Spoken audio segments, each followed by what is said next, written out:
Ladies and gentlemen, we are back from another episode of the ABJ Podcast.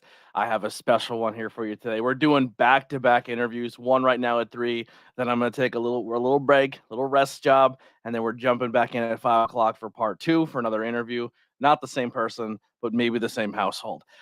So if you guys want to support the ABJ Podcast, make sure you check out the links below. We have tons and tons of stuff you can check out. I have, of course, the ABJ links where you can follow me on all social media, as well as following the podcast in audio form that you can listen on those long car rides. You can put in ABJ for your sweet ear holes. Also, if you want to subscribe to the YouTube channel, if you're watching this live on Facebook or Twitter or Twitch, you can find one of those platforms and support it. We are on the quest right now for 1K over on the YouTube side. So come show some love. Already in the chat, Alex Watt in there hanging out. The brains behind High Tension, baby. One of half the brains. I don't know. Maybe Andrew has a little more. Anyway, but so let's get into first little business. Also, links below for my guest. Actually, twice in the links for my guest, because there's a lot of things going on with him that we'll be talking about, as well as if you need something to do this weekend. You can see my guest, as well as Adena Steele, at the Night of Steel, a benefit show for Adena Steele and Philly Mike Swanson, Saturday, February 11th at the Falcons Nest, 403 Hudson Street, Mayfield, Pennsylvania. Doors at 6, bell time 7:30. Front row, I believe, is sold out. General admission still available. Tons of great matches on this card, and a great way to support a great cause and help these two independent talents out who are on the shelf currently. Then next weekend after that, February 18th, this show is sold out, so you cannot get tickets, but follow them on social media so you can get all that access for the next show. But IWA Jersey, Anarchy rules. Then the weekend after that will be SSW Zero Gravity at the No Limits Boxing Academy in Rio Grande, New Jersey. And then we have some fun shows in March. Once again, Philly Mike Swanson, Adena Steele for Uncle Massey's 40th birthday bonanza. That's going to be in Throop, Pennsylvania, March 5th. And then the High Tension Spring Break 93. They couldn't get a VJ, so they got a BJ. ABJ hosting your Spring Break 93, Saturday, March 18th, 2003. 23, right by the 2300 arena. So if you want to go check out Icons, you can. And then once you leave Icons for the event, you can walk a couple blocks over to this venue, see some great wrestling. Doors, the bell starts at 4. We'll get you out of there in time that you can walk back a couple blocks and head back to Icons and check out 2 wrestling shows in one day. You can make it the Philly extravaganza. We're calling it the Philly special. It's going to be a great way to enjoy wrestling that day in Philadelphia, Pennsylvania. So without further ado, let's bring in my guest. He's taking a little sippy there of some C4. Let's bring in the guy. He's the game changer of professional wrestling. No one likes him and he don't care. Philly Mike Swanson. What's going on, my guy? Yo. Oh yeah, what's up? I gave Philly Mike a mic, and I was just gonna put you over. I was like, listen, guys. Usually you'd be sitting here. I got my AirPods in or something, but this sweet setup I got. Look, I got headphones on. I got this sick mic. This is also thanks to ABJ. Anthony Blackwell Jr. hooked me up with this stuff to do some podcasts, and the first one I'm hitting him with is his own. So yeah. Exactly. He's really that was part of the deal. Yeah. It's part of the deal. He's like, you can only have my equipment, but I have to be the first one. Well, hopefully he joins us soon on those conversations and episodes with me and Brian as well very soon. Yeah, so I have a lot of free time. Yeah, he's on the shelf a little bit. Well, let's start there.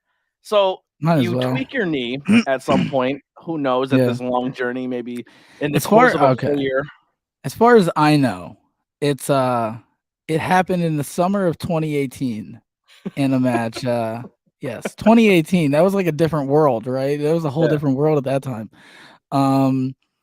GTS wrestling, where I started. Well, I'm sure we'll get into that.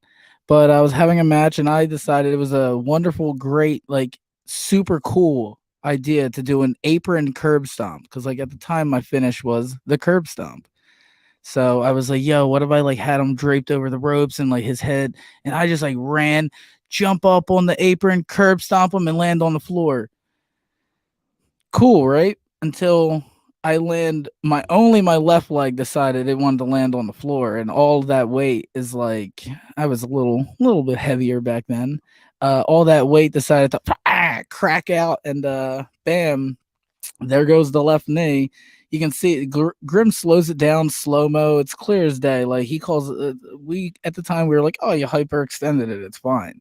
But looking back at it, 4 years ago, basically coming up on 5, I definitely tore my goddamn ACL and was just like, let me get like 10 minutes and I'll be good. And we took it like GTS. You can take cuts and breaks in the matches, whatever.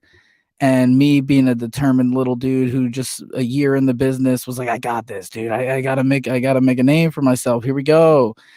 So I got back in there. We finished the match. I rewatched the match recently. I blow it out again a second point in the match, and like I just fall down, and Grim's just like, "All right, like you got to stop." And I'm just like, "No, like I got this." And That's he's just probably like, the MCL the second time. Yeah. And he's like, "Why? Why do you?" I'm like, "I got this." And I think I was away for maybe a month or something, maybe 2 months after that. I was just like, all right, like my knees like tripled in size. Let me just wait till it goes down and I'll be all right. I went to the hospital and they gave me an x-ray, but nothing was broken, so nothing came back. I needed the MRI, didn't get the MRI. And yeah, I just kept going. And What kind of I would hospital you're like? say, You walk in, you're like, I blew my knee out. They're like, let's do an X-ray. You're like, ah. dude, I don't have insurance. That's the issue. I don't have Yeah, insurance. just So get you so they don't out. give a shit about me. They're like, listen, dude, like this kid probably won't even be able to pay his bills. So give him whatever. He wants the x-ray, we'll give him the x-ray. So I was like, I'm fine, whatever. We'll work through it. I'll buy a knee brace. That's what I see wrestlers do, right? They'll buy a knee brace. It'll be cool. It'll be awesome. I was back. I was killing it until like random matches here and there over the span of 4 years. My knee would blow out, but it was cool. I would get back up. And yeah, eventually it just kept on happening. And I'm like, all right, this is not something that's going to heal itself. Let's suck it up. Finally got insurance like a grown up. So we made that decision and then went and got the MRI. And the wonderful doctor decided to tell me that I destroyed basically everything you can destroy in your knee. It was a torn ACL, a complete tear, and both meniscus. Like whatever, I don't know. I don't know shit about anything, but Yeah. both meniscus and a torn ACL. And he was like, how are you walking? Like, you don't walk around with like a bandage on, like a wrap or anything like that. And I was like, dude, I do Like, a lot. I wrestled yesterday. Yeah, as I literally, was thrown off a U-Haul truck yesterday. yeah, I was like, I mean, my back and shoulder hurt from my match, but the knee's chilling right now. I was like, when it gets cold, it'll suck a little bit more, but right now we're fine. Like, dude, the winters would suck. Like, I'm in my early 20s, and here like a winter time would be coming around. I'm like, here we go.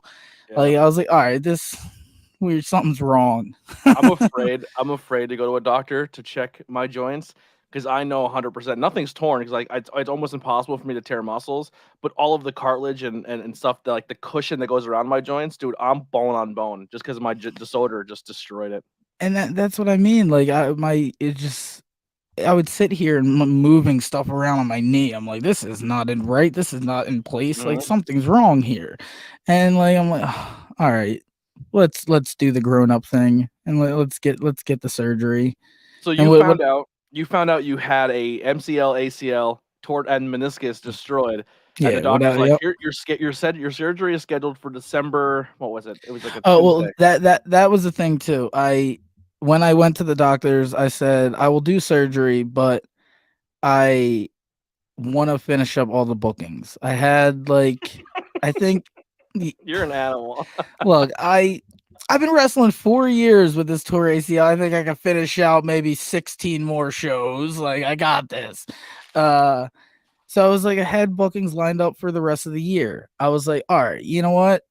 New year, new knee. Maybe that's that's what we'll do. We won't take any 2023 bookings. So like people would hit me up, and I'm like, yo, like that's the new T-shirt. 2023, Philly Mike, new year, new knee, or new year, new knee.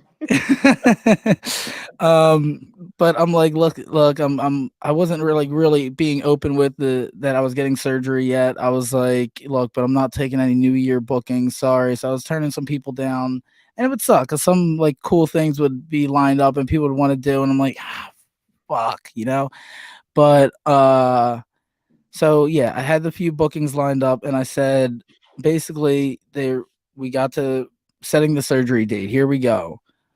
I said, my last booking is December 11th. What do you have after that? And well, no, first I said late December. Late December is what I said. And she's like, we have December or no, I got it mixed up. Their first thing was the week of Thanksgiving. And I was like, no, I was like, I kind of want to finish these things in December. I was like, what do you have in December? And they I was like, after December 11th, is that fine? And they're like, we have the 13th. And I was like, well, that's 2 days after that. That seems like enough time. I was like, wrap up the last match of the year because I'm all about, dedicating, giving my goddamn body to professional wrestling because I'm smart or idiot. I don't know, one or the other. Passionate. Yes, that's the word they like to throw out there. Yeah. Passionate. That's how we describe the idiots, right? Passionate. We're so They say in passionate. Jackass, if you're gonna be dumb, you better be tough. We are so passionate.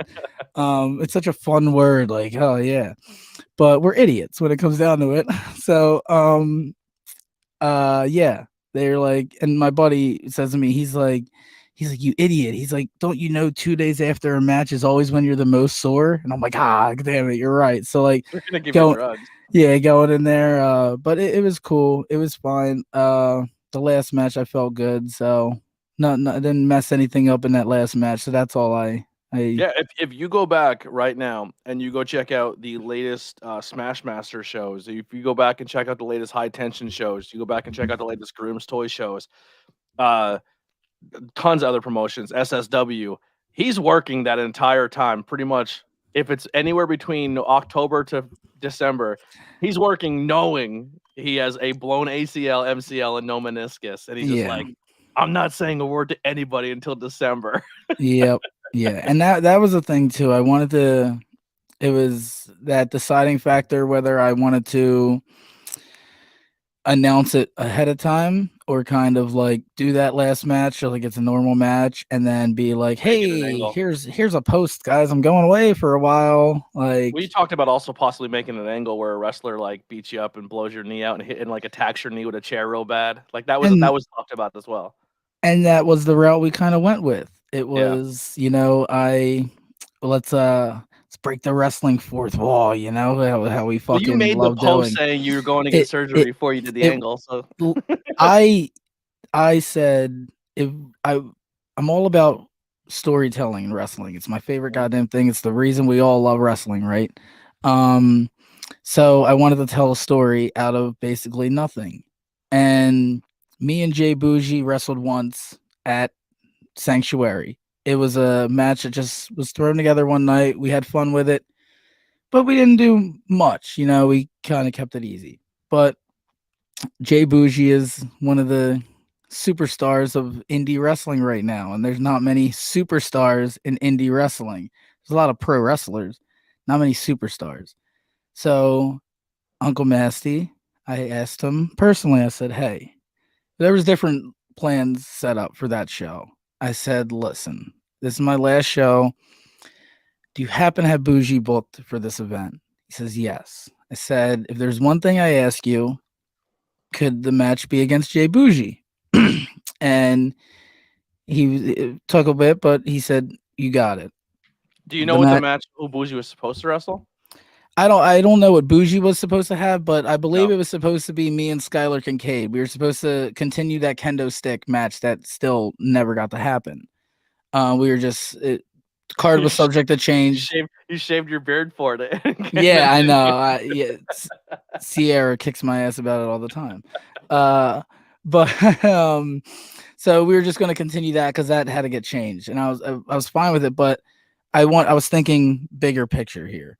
And Jay Bougie's hot. He's killing it everywhere he goes. He's making, You'll give Jay Bougie nothing, he makes it something. That's Mm-hmm. what you're supposed to do as a wrestler. Uh, so the match is happening, and come up with this whole idea whether I want to work it after, and oh, here I go, I'm getting surgery. I was hurt in this match. That was the decision. Whether do I Nobody knows I have a torn ACL. Do I want to play it off like Jay Bougie injured my ACL in this match? No. That'd be whatever. People, I wanted to go into the match, announce it, I'm getting the surgery, blah blah blah. And now me and Jay Bougie, we go out there, we have a match. People enjoyed it. Thank you. I appreciate that. I was very happy with it.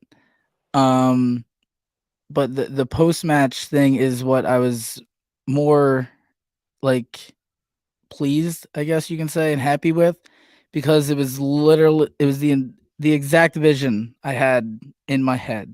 Was I wanted the beatdown. I wanted they already won. The spoiler alert. Sorry, Jay Bougie beat me. I They think it already is up won. right now. You could watch the match. Yeah, you can It's on watch it on YouTube. Check out YouTube. Smash Master Wrestling. Check out Smash Master Wrestling. He's uploading all the content right now on the YouTube for free, guys. You can watch his stuff for free. Share it around. There's so many bangers in these shows. It's insane. Mm-hmm. But so they're already beating me down. Here comes Bougie with the chair. Face, that piece of shit, decks the shit out of my girl. It was chaos. The referees are in the ring. They don't know what to do. The goddamn ring bell is ringing. People that you never like. ABJ himself walks up ringside. Like I was the ring bell. Bougie ripped my pants off. Like it was everything I kind of wanted out of it. Yeah. And it was because I look at it this way. I'm going out. I'm out. The doctor tells me 9 months. I look at that 9 months to a year. I'm out. I'm not doing any of that less come back early, injure myself again bullshit. Taking the time. I'm out 9 months. If I'm going out, I need to elevate somebody else. I need to help get somebody else. Somebody who's already killing it, Jay Bougie, can deserve. I hate the word deserve in wrestling because wrestling owes us nothing. You don't deserve anything. You got to work for it. Yada yada yada. All that shit. But Jay Bougie was somebody I saw that needed that and could take that, and it was perfect for me. It was everything that I wanted out of it. And Jay Bougie is now the biggest piece of shit in Smash Master Wrestling, and that is exactly what I want it to happen. Basically, because why? What? It makes sense. Look at Uncle Masty. Uncle Masty's bringing a nice, wholesome product to 570, and here comes Jay Bougie screwing shit up, bringing his crew in, doing whatever the fuck he wants. They did have a cream pie match, dude. That's what I mean. Listen, hear me. All right, here's the plug. Here's the real plug. All right, in March 5th, Uncle Masty's birthday show. There's a pin the tail on the donkey match. Now, this is every show Uncle Masty features right? some sort of scrambler. Yes, yeah. There's always a scrambler featured on the show. This time, got a little bit of a twist to it. Pin the tail on the donkey match, or I believe that's exactly what it's called. I don't know. I might be getting the word along wrong. Those lines, yeah. But here's the thing. This match features some of the best talent in the area that, people don't understand what they're in store for. You got Tommy Vex. Hold on. I messed up. I said best talent. It includes Tommy Vex. And then you get to the good talent. Daniel Alexander, who's literally the next big deal. The kiddie pool cream pie was wholesome as fuck. Pin the tail on the scrambler. Pin the tail on the scrambler. That's right. There we go. All right. So you got Daniel Alexander, who's killing it. Everywhere he goes, banger, banger, banger. You got Vinny Lee Glamrock, who personally I only found out about a few months ago, but is one of my all-time favorite people now to see at shows. He's awesome. If you have the opportunity, if you are a wrestler and you share a locker room with Vinny Lee Glamrock, talk to this dude. Just have a discussion with him, dude. You will learn so much more than you realize. It's awesome. I'm happy for bringing him into the fold, and that's someone we're seeing more often at our shows. Hell yeah. You got AJ Evers, that dude who's somehow, some way pulling out every goddamn win in the scrambler. It's insane. He has not lost one. Every single scrambler he's won. They had a masked scrambler back in October for Halloween. This dude comes in a goddamn lucha mask and wins. Are you kidding me?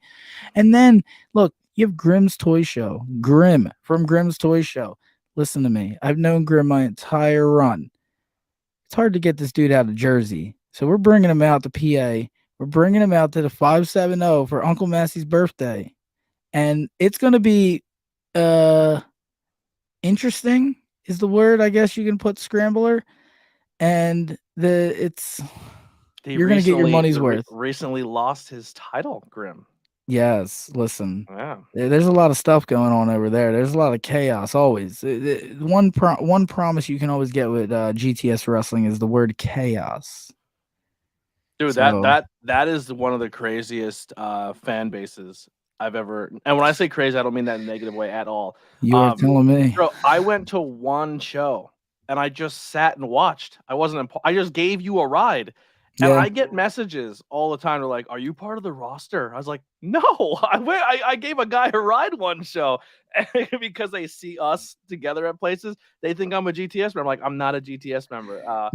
One of my favorite things is people when they're first time appearing on GTS and seeing the aftermath. I like calling it. Like once you appear on GTS and that video airs, boom, here comes the followers. Boom, here comes the random comments, the random DMs, the trolls instantly. There's no here comes all the YouTube comments about you, and it's the random like fan edits and shit. It's insane. There's a fan like there's so many reputations that GTS holds, but there's a lot of times I've seen the countless amount of wrestlers I've seen come to GTS to, if you want, as the kids like saying, boost their clout and get those followers. Simple, the boom. Oh, if I appear in like 3 videos and get followers, I'll be over as fuck, brother. Like it's. I love it. He just put out a piece of content that I think is probably my favorite thing he's ever done. Just recently, where he went to the con and essentially apologized to Nia Jax because he was doing like. Back in the day, he was playing up that character that people wanted him to be on YouTube, and he said really like hurtful things about Nia and her weight and her appearance. And I guess they had like a Twitter beef, and I guess she was essentially gimmicking it the whole time. Like she wasn't really offended; she was just kind of like battling with him, gimmicking it. That's what she likes to say now. Yeah, and then when she's seen him, she's like, "Dude, I was going along with it." You know what I mean? But like, it was kind of dope for him to walk up and be like, "Hey, man, I'm really sorry I said that." That like me saying that and getting the backlash like changed who I am as a person and how I do my content. And things can be hurtful if you say the wrong thing to people, especially female talent. Yeah, basically, there's been multiple times where cancel culture, before it was even a thing, Twitter has tried to cancel Grimm for being Grimm. He is like, here's the thing. There's Grimm, there's Dave. There's 2 different human beings. He can play as a character. You ever meet Dave? Trust me. It was not seeing Grimm, it was seeing Dave on camera. Yes, exactly. You will see they're not alike whatsoever. But it was Grimm being the longer back videos you watch, the more extreme the Grimm character is, because it's just how the world was, you know. And so this was like again 2018, and people were just coming at him and like trying to get him and Nia Jax retweeted, and once the WWE superstar acknowledges it all, it's fucking over for you, dude. Like you're fan, like you got the big fan base, but WWE, you can't fucking compete with that. Yeah. But it was a good piece of content, so I loved it. Yeah, it was good. I like that he was on the same event with her, and it worked out like that. Yeah, I thought it was. But she tried to play it off like she was working him. I'm like, get the fuck out of here, bro. Get the fuck out of here. Yeah. You know the camera's on. That's why you're saying that shit now. Well, no, she didn't. He kind of had his girl hang back, and then he's like, "Hey, by the way, this is being recorded. Are you cool if I use this?" And she's like, "Yeah, I don't care." They always know when the camera's on. Yeah, if Grimm's around, you probably know there's a camera on. Grimm's character development has definitely been reflective of society. Wait until I start applying social construction to my promo. There you go. I love it. That's Precious Ruby Rudo. Yeah, Precious. Who's wearing your gear? Yes. Your Philly Mike DJ gear. Yes, I was for one month of the year, I forget what year, but I want to say 2019. I found that I guess I bought it originally as a Halloween costume, It's like MC and Hammer clothes. yeah, and I was just at like a Spirit Halloween. I was like, yeah, let me grab like I never just buy a costume. I was like buying random shit and putting it together. So I was like, let me do like the fucking old school rapper shit. That's fun. Why not? So I did it, and I liked how like the gold get up look, the parachute pants, whatever they're called, and I was like, I like this. It's cool. It reminded me of like Sabu. Like Sabu kind of had like baggy pants Mhm. like that. So then I was like, I think it was I forget what show, but they had it like a costume battle royal, and I was like, I think it bet. was Pro Wrestling After Dark. Well, there was that, and then I think that the first ever place I wore was the not the SSW we work for, another SSW in PA, Superstar Wrestling. Um, but they had like a costume battle royal, and I was like, bet I'm just gonna bring this and wear it out. Like I'll have fun. Like Philly Mike character was like a super serious and angry all the fucking time and shit. So I'm like, all right, I want to be something like fun, have fun in a battle royal. Why not? So I wore that out, and I liked how it looked. And then yeah, we did the Electric Halloween with Pro Wrestling After Dark, and I wore that out, and I was like, yeah, that was fun. I came out of the fanny pack. I used to like pull like really long gold chains out of the fanny pack and shit. Like it was fucking great. It was having fun. I did it at Pro Wrestling Explosion in Philly. He ran like a 2 night um pop up Halloween weekend thing at the Fire, which is a really tiny dive bar in Philly, but it has a side with like a small stage where indie like small acts play and shit. So he booked it where you had a 10 by 10 wrestling ring in there. Uh, Now, all right, for people who are unfamiliar, a normal wrestling ring on the indies is about 16 by 16, some places 18 by 18. Rare, but some places 20 by 20, like the WWE and the big leagues use the 20 by 20. Small fellas like me look ridiculous in a 20 by 20. Does GCW But use a 20? GCW uses a 16 by 16. Yeah, I was just say I think they use And 16. Yeah. people can't believe the shit they do in a 16 by 16, which is a normal ring. Hmm. But I wrestled in 14, but this was a 10 by 10 ring. I don't know what And show. I don't know what this ring size was. The show we did. If Pete's in the ring, yeah, Pete's in the ring. If Pete's in the chat, the first show that me, you, and Brian did commentary on, that ring had to be 10 or 12. It was tiny. yeah, The ring broke during like ring setup, and Eric Pinhead had to put it together and fix it and save the show. But yo, you hit the ropes, took 2 or 3 steps, and you were already into the next set of oh ropes. dude, yeah, with this ring, you were second you're off the ropes, you're right back at the other ones. Like Yeah, it was like the micro and wrestling and rings. the kid I wrestled, Marcus Schuyler, it was like a Halloween show. So I'm in the MC Philly Mike get up. He's in one of those inflatable fucking T-Rex outfits. And so it's already like that thing's huge. That's a 14. Holy shit. This kid's like uh 6'2", I want to say, like big motherfucker. Um in an inflatable T-Rex outfit, and we were wrestling in a 10 by 10 wrestling ring. Nothing can go wrong. And it was fucking awesome the whole time. Like you walked out on the stage and shit like that.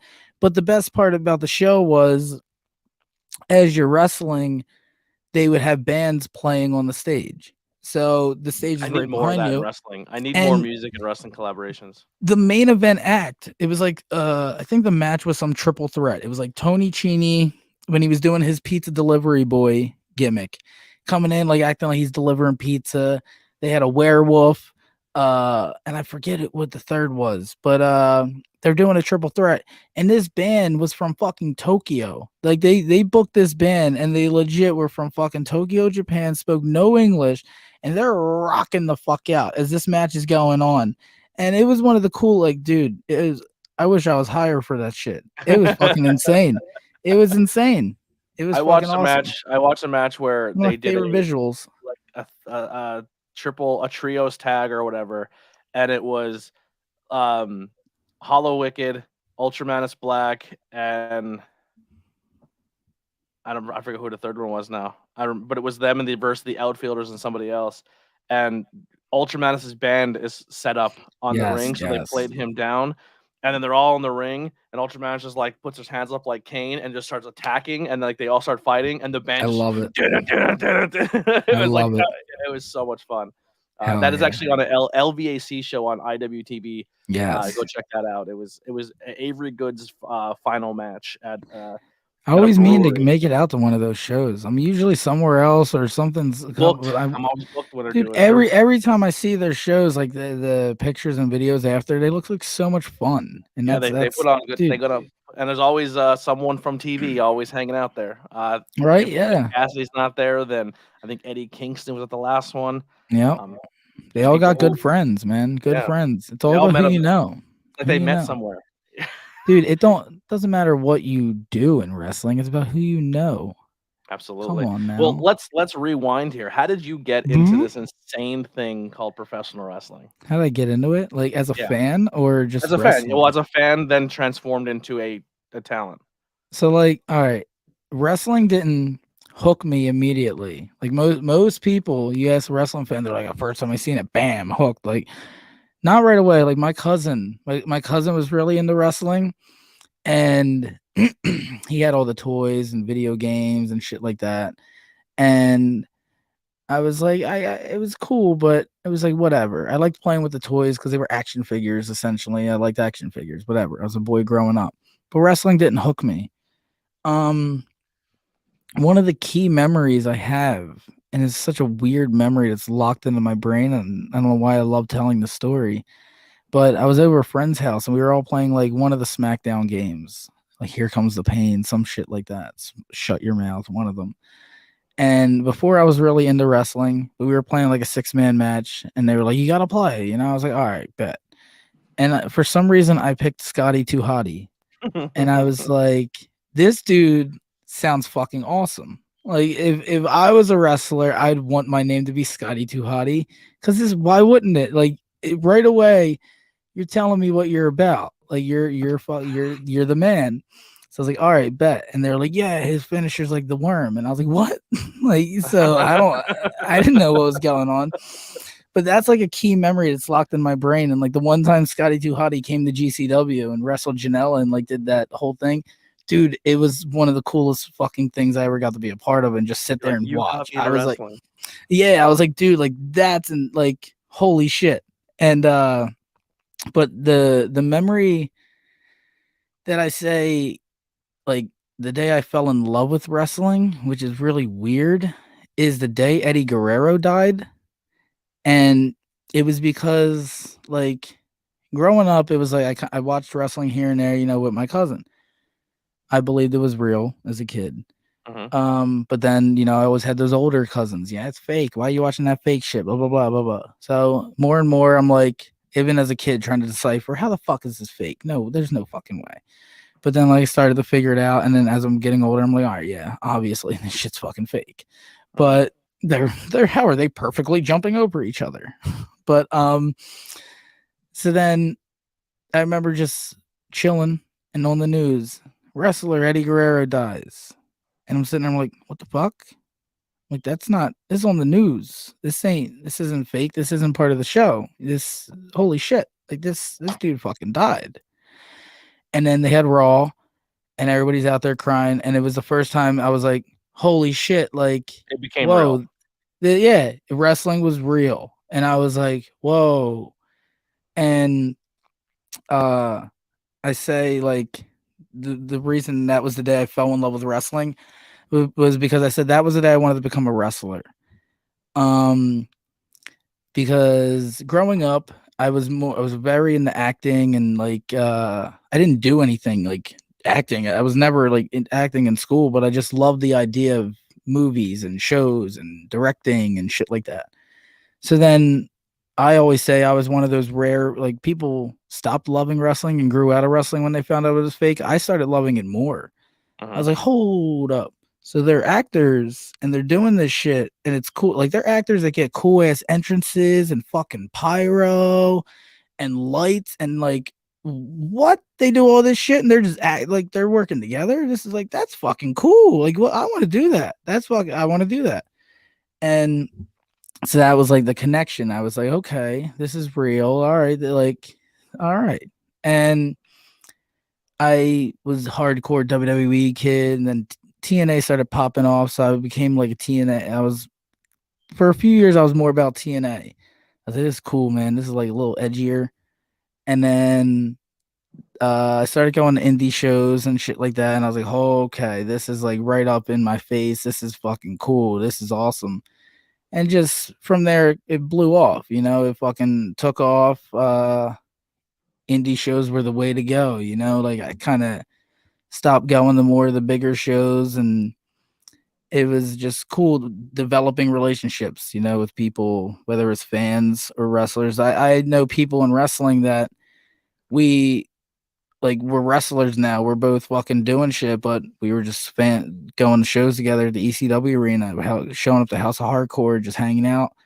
Now we're both fucking wrestle. Like he got to wrestle in the fucking ECW arena. Like that's Yeah. fucking insane to me. Like that. Mhm. That I fucking teared up. Like dude, I get emotional as fuck with wrestling. I like wrestling makes me cry way more than I like to admit. I'll tell you that right now. Same, Like that, same. again that word passionate. Bro, Uh, I sometimes get that way, like, when like, if you know and it could be just in an indie show, like, you just know, like, on a car ride up, how, like, sitting talking to you or Riley, that, like, "Yo, this means something," like, because we have those conversations before the show, it's like, mm-hmm. Today means something to me because this is a moment, like, this today is that it's gonna be special." Yep. Um, and it's just like and then we go to the show, and then I know behind the curtain your mind state going into it, and then I see you hit the curtain, and you can physically see that on you, and then Yep. it's more than just a match or performance. Like this means something to you, and then you go out and kill it, and the crowd reacts to it, and then you're sitting there, I'm like, you know what I mean? Like That's what, dude. I love it. I say it all the time. People like I know way too many. Hawthorne and Ace Austin almost got me. Yo, you're telling me, dude, he did get me. Yeah, I was on I went up to commentary that trying to keep motherfucker it crying at together. the end of the night, dude. Yeah. Uh, but yeah, dude, I love watching. Like, there's too many people that go to indie shows and like don't get booked on the show last minute. And they're all sour. They're hanging out all like fucking down. Like, shut the fuck up. Sit down. I bet you got like 7 fucking friends on this show. Sit down, cheer for them, enjoy them, and like watch what they're doing and watch what they're doing right and wrong and fucking. I love that shit, dude. I had to learn that. I had to learn I that. love going to shows and just watching my friends fucking kill it. Mhm. And dude, ask people if you don't kill it, if you shit the bed, I'll fucking tell you, dude. My boy fucking a few weeks ago, he fucking walked out the curtain wearing some crazy ass fucking gear.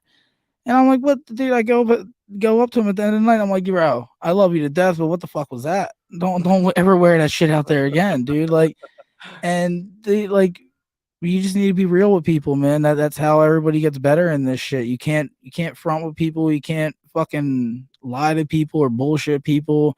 Somebody had a bad match, you fucking tell them, dude. If they had a good match, you fucking tell them. It's that simple.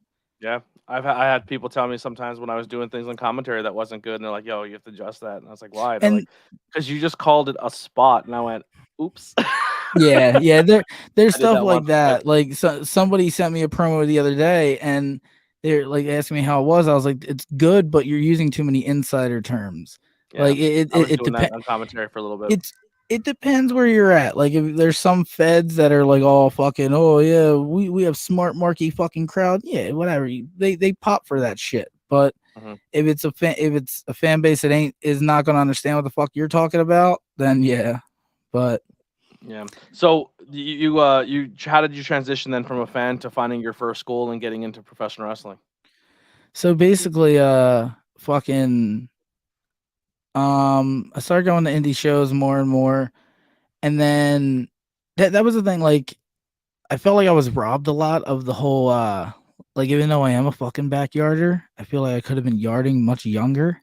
And You're so upset you I was couldn't yard robbed it of that longer. growing up, knowing backyarders and fucking going to all these like learning how to just wrestle on my own kind of thing. So for me, it was like I grew up in Philly, and anytime I would look up wrestling schools and shit, most of them are in Jersey or whatever, and I'm like, fuck, dude, like I can't get to that. Um, so then I started going to And it's crazy because Chikara it's literally shows. right over the bridge, and there's like 5 schools. Yeah, Yeah, it's insane, and crazy. it's like there were a lot then, but now it's now it's insane, dude. Everybody and their grandma has a fucking school open. Okay, if you know about a warehouse, you probably have a wrestling school in New Jersey. There's like Um, 5 of the top wrestling schools within like 30 miles of each other in Jersey. it's nuts. It's too easy to do professional wrestling in Jersey. I always say like I don't find it a flex that if you're booked every single weekend, if every single one of your listings is New Jersey, Dude, that's like I'm booked every weekend, and I'm it, from Pennsylvania, and 90% of my booking like I Jersey. tell people like I'm sorry, like there's having a lot of bookings that are good, and there's just having a lot of bookings. And New Jersey feds, there's about at least 6 of them running every Saturday. So if you're And I'm booked in very New fortunate that Jersey, I feel like that's not much of a I'm flex. That's in the kind good of gym. easy. Yeah, I feel like I'm in the good ones in Jersey. Yeah, so I found out about Chikara. I started going to Chikara shows, and they were right down from where I fucking grew up, right down the street from where I grew up. Right off Tarsdale Ave. I was like, all right, bet this is fucking close as shit. And I started going a couple shows, and then they were putting over the training and all that, and they had like a free workshop. It was like I was like, holy shit, a free workshop! Yeah, come one day, completely free. Learn how to bump, learn how to run the ropes, do all this shit, chain wrestle. I'm like, holy fuck, I can finally do it. I can get in the ring. I went and did it. Absolutely loved it. Signed up for the school. At the same time, Who was the head trainer at that time? at the time it was Mike Quackenbush, and Ophidian. They Okay. were the two that they were the two that trained me. And fucking so at the same time, I knew a few friends that started popping up on GTS wrestling. I watched Grimm's toy show during for a few years during that time, and then he got a ring in his backyard, and like I knew like I had a few friends that popped up in there and started doing shit and learning how to bump, and I'm like, whoa, what the fuck? Now I know like people at backyard. I can like get on there. So showed up, started doing shit. It's hilarious if you find my first couple of GTS stuff because I don't know anything. I knew how to bump, and that was literally it. Other than that, I couldn't hit the ropes. I couldn't do anything. I was dog shit. And so bad to the fact that Grimm uses me as an example of somebody like somebody who's evolved or whatever. Um, so I realized how bad I was. I would watch my shit back. I'm like, I do not look cool. I look like a fucking asshole.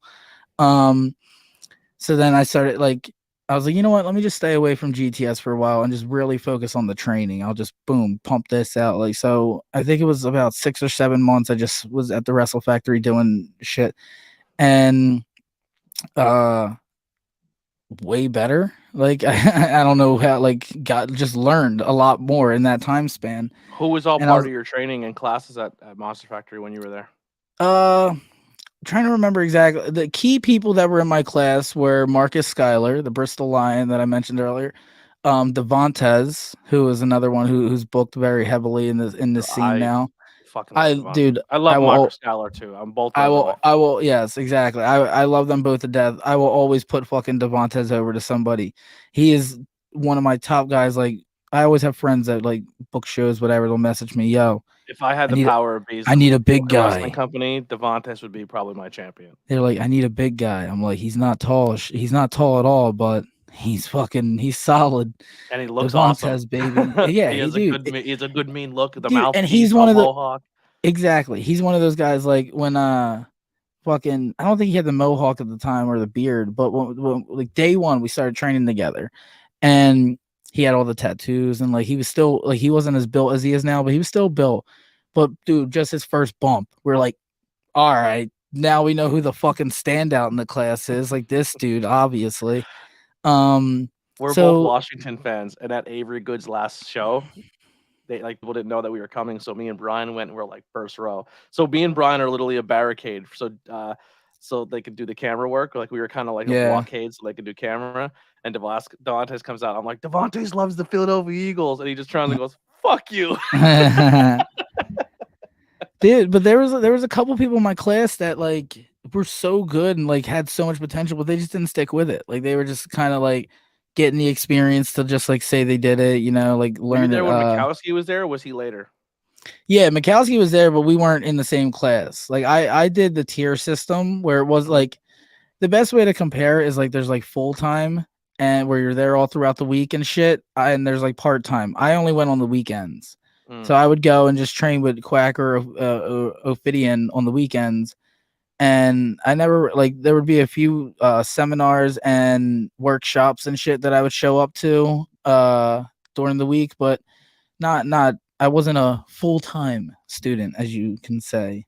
Yeah. But the best way I could say it is I learned the basics. I learned what I felt that I needed to learn there. And then I started doing a lot of seminars, and I would go to like Tremont School here and there, and just GTS. We started doing more training and shit like that. Like GTS got bigger over time, and it was just I never wanted to stay in one place, and I'm real big on that belief that no wrestler should stay in the same place or same training facility for longer than I'd like to say 6 months. 6 months to like like couple months span, but it maybe even a year or so. But a year is a lot of time in wrestling. A year is like fucking 3 years. With how fast this business moves, but it's You know who's a like good example of that? Quay. Quay has been through yes, Chikara. He's been through the dungeon. He's been through CZ Dojo now. He's I think he listed off like 2 other Sanctuary and and another he's place he another went. one. He's And another one you that can tell his evolve and how he's so well rounded because he's learned from so many different people. dude, I've had one of my best wrestling matches ever with Matt Quay. Like Yeah. he's another one that I'll always put over to people. Like I need somebody. I'm like, dude, Matt Quay. Matt Quay will be on. I say it all the time. Every time I see him in a goddamn show, Matt Quay will be on TV within 2 years, and people are going to be very upset when they didn't book him because he's going to be killing it. Or put The him dude over as gets it. champion.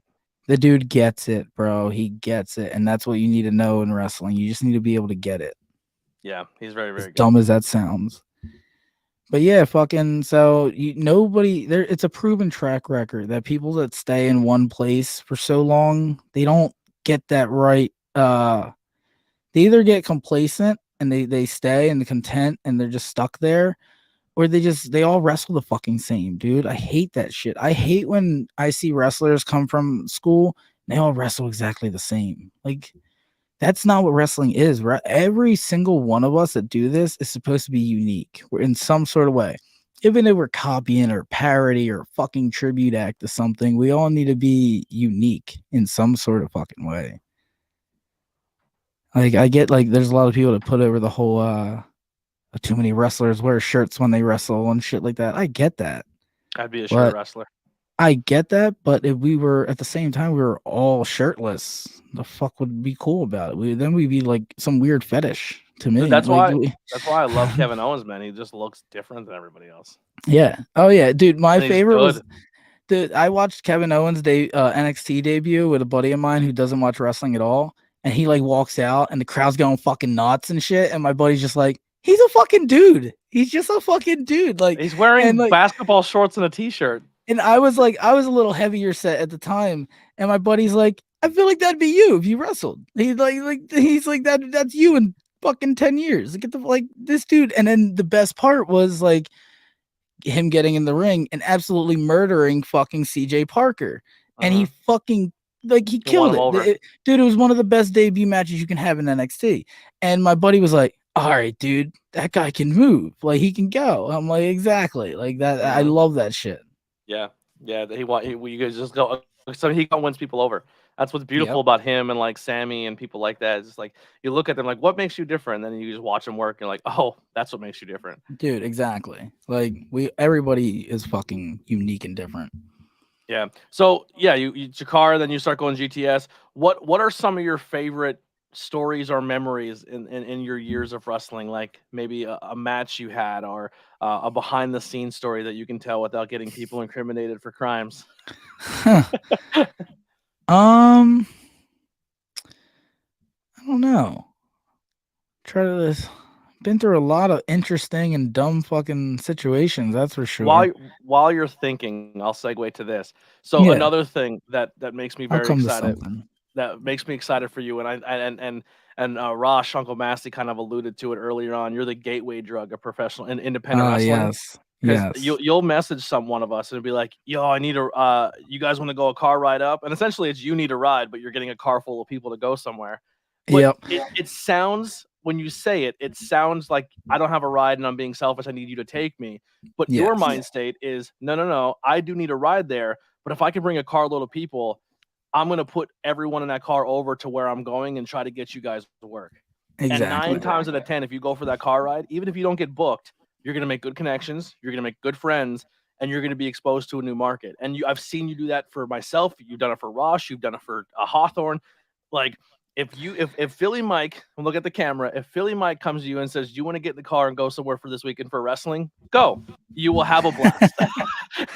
Yeah, I yeah, it's you're gonna get something out of it, hopefully. Yeah. Um, but so yes, it's fucking part of me's an asshole that doesn't drive and doesn't have his license or a fucking car. But exactly, like you said, I wouldn't hit up people that I know wouldn't benefit from the situation. Like Yeah. when I know you're coming, you're driving me somewhere, I hit up the promoter. I'm like, "Yo, bro, what's the commentary situation?" Like I'm trying to get you work before we even get there. And even if it doesn't work out, 90% of the time it works out. It's very rare it doesn't. Like honestly. Well, even with the Grimm show, I literally just set my GoPro up and I gave him another angle. I don't think he ever used any of the footage, but Yeah. he seemed very appreciative that I walked in with a camera and I was just trying anything to participate, you know? And I was checking the other day on your channel. It's one of your like most viewed video is something from that show. Like Yeah, it Riley beating the shit out of you in the corner. yeah, like it helps it's a fucking 20 something second clip, but it Mhm. boosts like thousands of views on your channel. It's Yeah. simply because it was GTS wrestling. Mhm. And it's I can't stress enough the power of GTS to people. Like one of the craziest things I ever saw was like TikTok was first starting to pop off and shit like that. And at the time I had a custom wrestling theme. I don't really use it anymore, but it just doesn't fit what I'm doing right now. Um, but I had a custom entrance theme, and it was on TikTok. The sound was on TikTok, and I was tagged in a video, and it was these two little brothers wrestling each other in their living room, like as to the sound of the Philly Mike song, and they're GTS fans, but they're from fucking Pakistan. Like it was two little boys, little brothers wrestling each other in Pakistan, and it was just crazy. Like the GTS fan base is worldwide. I knew that. I have fans in UK, Europe, all this shit. It sounds fucking made up and bullshit, like at the level I'm at, but it's insane. Mhm. But that was the craziest video I got to see where I'm like, holy shit, like these kids know who Philly Mike is. I'm like, fucking, it's just, it's crazy. It's crazy. And You have a kid in Pakistan coloring his one tooth in so it looks like yeah, it's missing, flipping everybody off. yep. And like, dude, there's been times like I'm out in public, just somewhere, not wrestling related, and are you Philly Mike? I've been walking home from fucking work. Are I've seen it happen. guys have pulled over and said, "Yo, you Philly Mike?" Like that's insane. It's insane. My favorite wrestling story is me and you in a gas station, and this cop walks in. Yes, This is great. yes, Cop walks in, and wearing this shaved fucking shaved jacket head. right He's here, wearing this brother. hoodie, and this cop walks in and he kind of stands by us. No offense, Mike reeks like weed. Oh yeah, And the cop walks always, in and he looks at me and he looks at Philly Mike and he looks at him again. He goes, "Yo," we just look at him. He goes, "MDK all day, motherfucker." And I was just like, dude. I was like, "What?" I lit the gas. I was like, "This cop's gang affiliated." I just stood there and looked at him. I was like, no fucking way this just happened, bro. Yeah, Like, and we talked wrestling forever with this cop. It dude, was it's awesome. crazy. Yeah. And my favorite is like I used to work at a gas station, like a 7-Eleven, just working the fucking cashier spot, whatever. But there's been times where people came in and have recognized me, thought they recognized me, and like would leave and come back and be like, "Yo, I know where I've seen you from." But like I used to wear like GCW shirts or whatever there, and a lot of people come in, and especially after the Cardona and Moxley when they came in and shit, brought a whole new fan base to the product. Mhm. They'd be like, "Yo, I seen that shit. I watched the video. I love that shit. Fucking Cardona and Moxley, Gage, all that." And I'm not one to be like, "Hey, I was fucking ringside for that shit." But like, it's just funny that like some people would be like, "Oh, I think I recognize you somewhere," or some people don't understand that I was there at all, or they do see. Like, it's just funny. We Like, met you so backstage at Outbreak, and then the week after Outbreak, Brian ordered the clusterfuck battle royal, and he's like, "Dude, Philly Mike's catching people." Like, yeah, and I was like, yeah, "What?" And then we went back and watched. We're like, "Holy yeah, shit, there he is!" dude, it's fucking. It the amount of lives I have potentially saved at GCW is endless. My favorite like I don't know what it is, dude, about wrestlers. Like we'll do a lot of shit, but sometimes some wrestlers, man, when it comes to catching a dive, they're fucking pussies.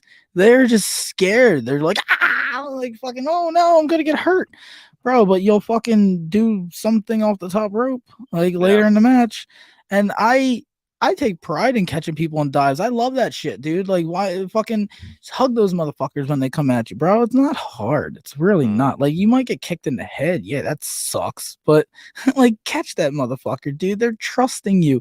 The key word in wrestling is trust. If you can't get in there and trust somebody when you're diving out of a goddamn ring, and, dude, you'll be lucky if you're working an indie show with a ring with floor mats, like something that's hard. It's going to be a hard ass floor. But, like, seriously. So I like started really getting in there and shit like that. There'd be a couple of us, but like I made it my like point to get in there and like help with the death matches. Like with sometimes like people don't realize the little shit that like when light tubes are broken, you need to crush them up, get them out the ring, because that shit can fucking gut you. And fucking what you call it Or stepping so on the ends or whatever. I yeah, learned that. exactly. Yeah, yep. There's just little things. So catching the dives and all that. One of my favorite times was down in Dallas.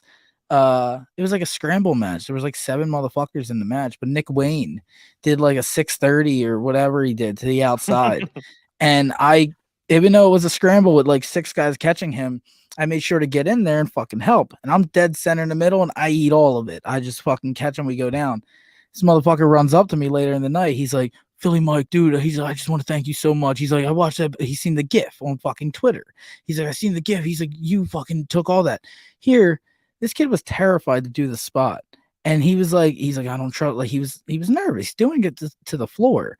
And all these motherfuckers are like, "We got you, we got you, we got you." Dude, you watch this shit back. If I wasn't there, he would have went right to the fucking floor. Like that's what I don't get about wrestlers. Like I Nick, watched a show one time where a guy legit that he came through for a suicide dive and the guy literally and skied at the last second. Dude hit his head on the concrete, was blood everywhere.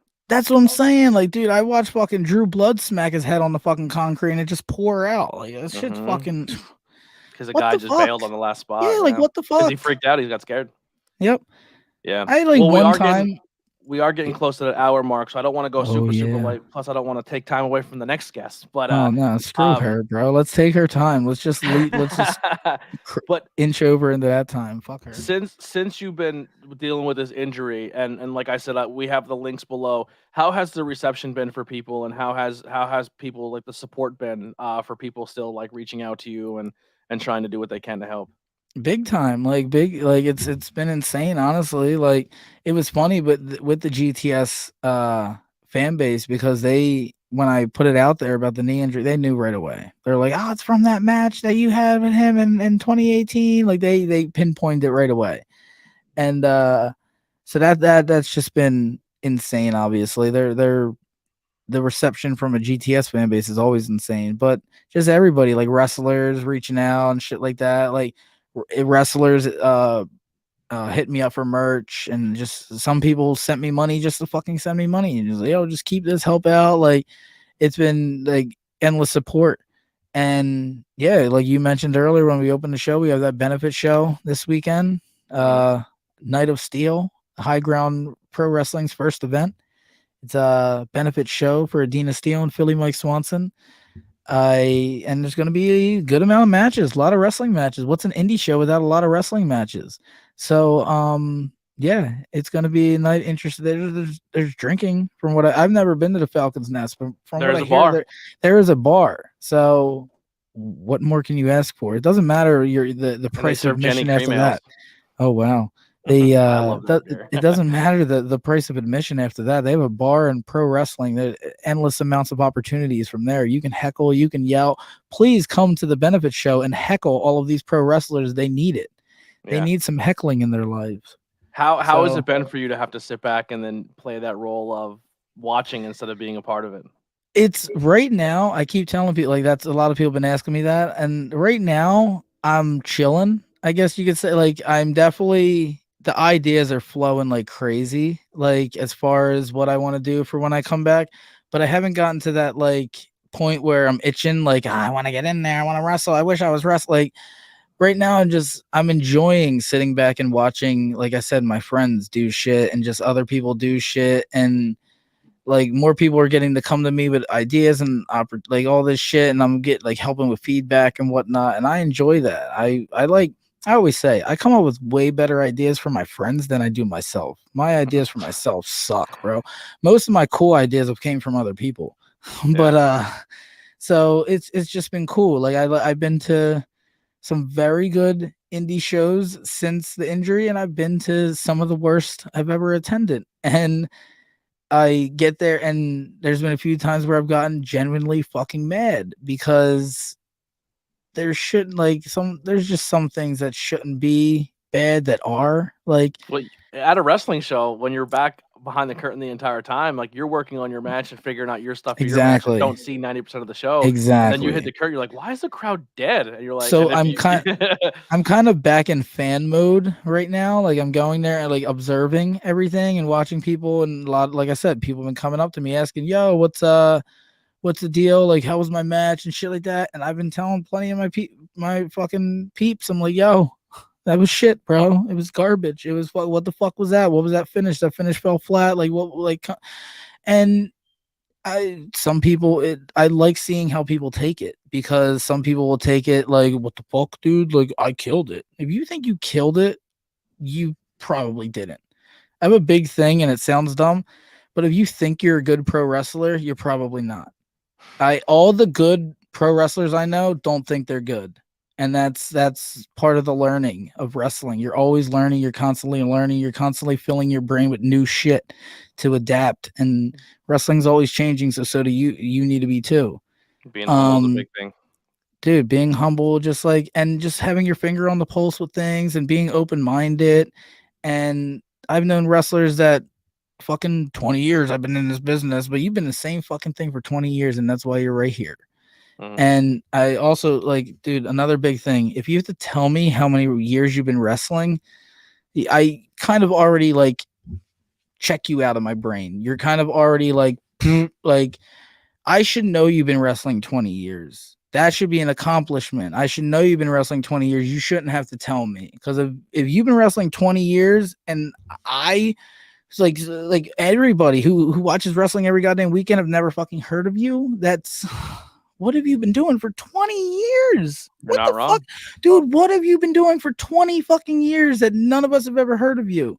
So Mhm. it's that's a big thing with me. Like it's Getting outside. crazy. Well, a lot of people get stuck in that 50, like that 20-mile radius bubble, you know? Yeah, it's exactly. And like I said with the whole Jersey thing, like, bro, if you're booked every single weekend and every single date is somewhere within like driving distance in Jersey, that's not a flex. You just Mhm. you're cool with the promoter like Dude, that. That's I'm all. telling you right now, just from an outside experience, dude, the Jersey scene is hungry for new faces. That's why do you think there's carfuls of PA people coming to Jersey at every weekend? at the same time, they don't know what the fuck they're doing. Like PA products at least have like an idea for what they want out of their vision. Like they have visions. And the good Jersey people were looking Jersey, at going, you should come to PA. Jersey's booking wrestling for the sake of booking wrestling, bro. They Yeah. don't have no. I haven't seen one thing lately that had some sort of fucking unique vision or like anything different. Like it's You know what the just sad thing is? A lot of times there like I said, I'm very fortunate to be part of good wrestling in Jersey, but every single time you see wrestling coming out of Jersey, it's almost always a negative. And we all Yeah. know who I'm talking about. It's Yep. like, oh, here's another jersey promotion where the cops had to get involved because people were trying to fight the guy who didn't pay him at the end of the night. It's like Yeah. that's what you're flexing about, Jersey. Like that Dude. doesn't make your At, scene look good. at that point, it's just a rib on themselves, and they're all marks for themselves at that point. Honestly, And like it's a bad look. that's the big issue. They do everything to pop the boys instead of worrying about putting butts in seats. If your number one fucking priority is not putting fucking new fans in your seats every month, what are you doing this for?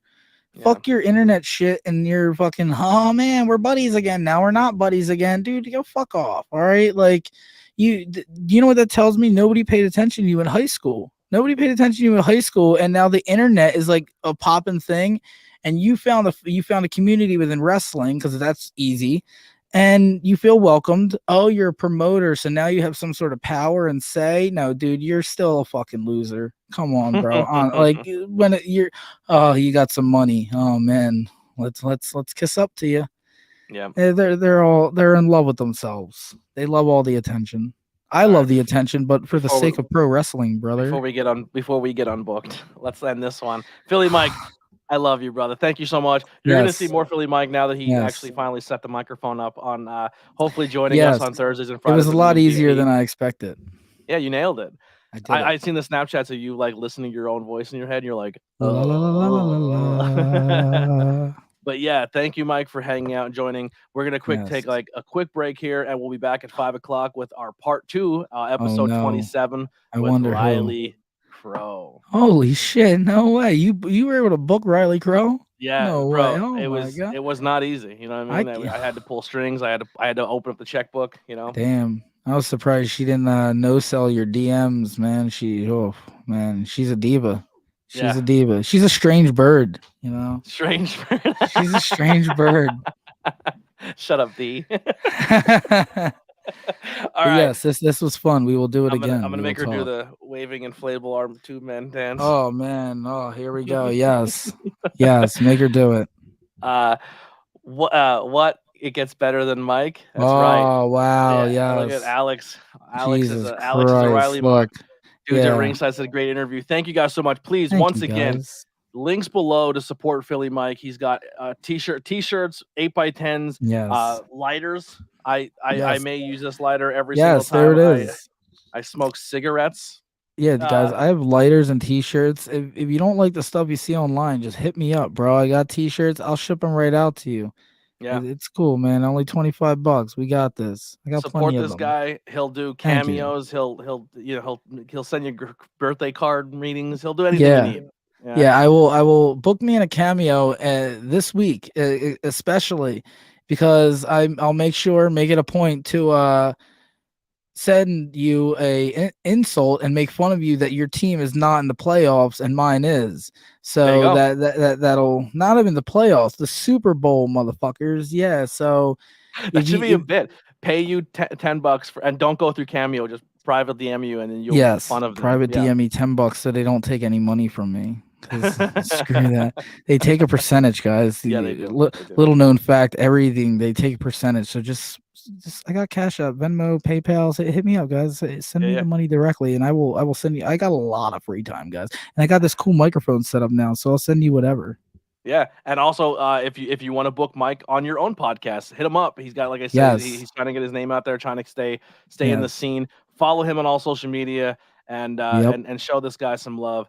Thank you so much once again, Mike. We'll see you very, very soon. I see you all the time. I feel like we're like roommates. Yes, now. I'll be seeing you Saturday at High Ground Pro Wrestling's first ever event, Night of Steel, a benefit for Adena Steele and Philly Mike Swanson. There it is, right there. Flash. Look at that. It's at the Falcons Nest, guys. I heard it's pretty cool. Come check it out. It's a dope venue. Very, very dope venue.